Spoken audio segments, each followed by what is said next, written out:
ಪ್ರೀತಿಸೋಕೆ ನಿರಾಕರಿಸಿದಂತಹ ವಿದ್ಯಾರ್ಥಿನಿಯನ್ನ ಹತ್ಯೆಗೆ ಯತ್ನಿಸಿರುವಂತಹ ಘಟನೆ ಮಂಡ್ಯದಲ್ಲಿ ನಡೆದಿದೆ. 3ನೇ ಮಹಡಿಯಿಂದ ಕೆಳಗೆ ತಳ್ಳಿ ವಿದ್ಯಾರ್ಥಿನಿಯ ಹತ್ಯೆಗೆ ಯತ್ನ ಮಾಡಲಾಗಿದೆಯಂತೆ. ಮಂಡ್ಯ ಗ್ರಾಮಾಂತರ ಠಾಣಾ ವ್ಯಾಪ್ತಿಯಲ್ಲಿ ನಡೆದಿರುವಂತಹ ಘಟನೆ ಇದು. 7ನೇ ತರಗತಿ ವಿದ್ಯಾರ್ಥಿನಿಯನ್ನ 9ನೇ ತರಗತಿಯ ವಿದ್ಯಾರ್ಥಿ ದೂಡ್ಬಿಟ್ಟಿದ್ದಾನೆ.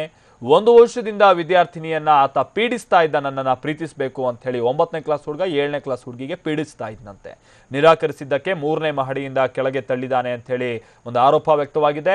ಮಾರ್ಚ್ 16ರಂದು ನಡೆದಿರುವಂತಹ ಘಟನೆ ಇದು. ತಡವಾಗಿ ಬೆಳಕಿಗೆ ಬಂದಿದೆ. ಮಂಡ್ಯ ಗ್ರಾಮಾಂತರ ಠಾಣಾ ವ್ಯಾಪ್ತಿಯಲ್ಲಿ ನಡೆದಿರುವಂತಹ ಪ್ರಕರಣ ಇದು. ಆದರೆ ಆ ಸುದ್ದಿಯ ಜಾಡು ಹಿಡಿದು ಹೋದಂತಹ ಸಂದರ್ಭದಲ್ಲಿ ಇಲ್ಲ, ಹುಡುಗಿನೇ ಈ ರೀತಿಯಾಗಿ ಬೇಕಂತ ಬಿದ್ದು ಅನಂತರದಲ್ಲಿ ಪುಕಾರ್ ಹಬ್ಬಿಸಿದಾಳೆ ಅನ್ನುವಂಥ ರೀತಿಯಲ್ಲೂ ಕೂಡ ಶಾಲೆಯಲ್ಲಿ ಒಂದಷ್ಟು ಅಭಿಪ್ರಾಯಗಳು ವ್ಯಕ್ತವಾಗ್ತಾ ಇದೆ.